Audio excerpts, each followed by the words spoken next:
My name is Nicole Rojcik from Harvard University. My area of interest has always been the monetary system of economics, which is also a part of macroeconomics.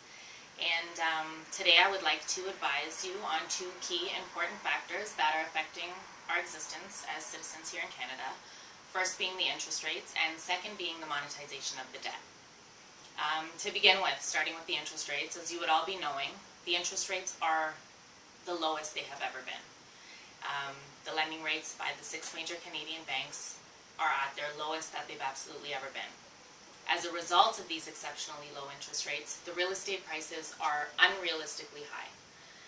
In comparative analysis, a residential unit in Wall Street town, Stamford, Connecticut, is cheaper than a residential unit here in Mississauga, Ontario.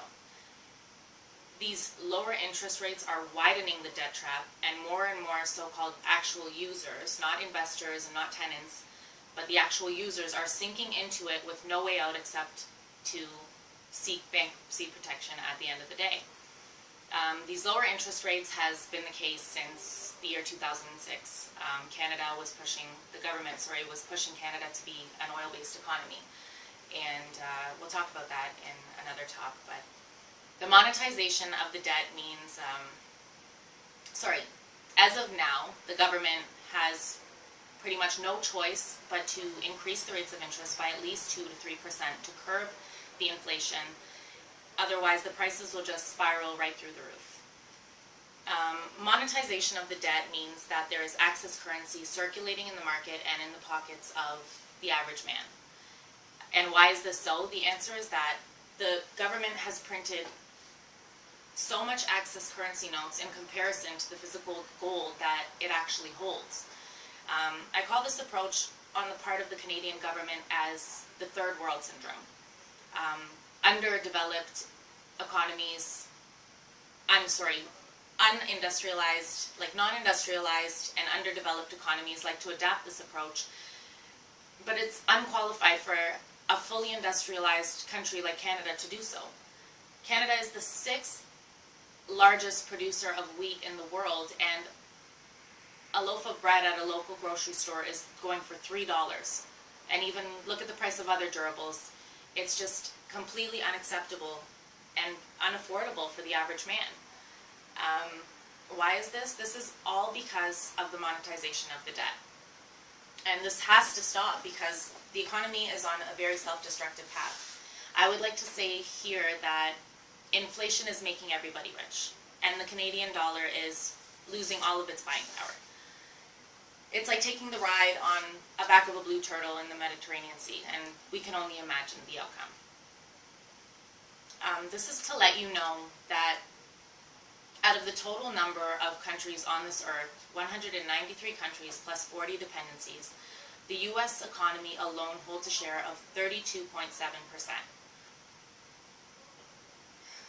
The U.S. Fed is very likely to hike the key lending rate by at least 2%, and it is in Canada's best interest to do the same. The sooner they do this, the better. Everyone says that the U.S. is the most powerful nation on earth, but my question is, why? And perhaps not many have given it too much thought, but the answer is because the U.S. dollar has the same retail currency as they do the trade currency. No other country has that power. After the World War II ended in 1945, the U.S. signed a dollar treaty with the UN and all of its members and non-members, stating that the base currency for trading would be the U.S. dollar. The Russia trades with China, and the Chinese yuan is traded into the U.S. dollar in the buffer zone, and the Russian ruble is traded into the U.S. dollar in the buffer zone. The buffer zone is where all the trade takes place, and the U.S. dollar does not ever have to trade its currency.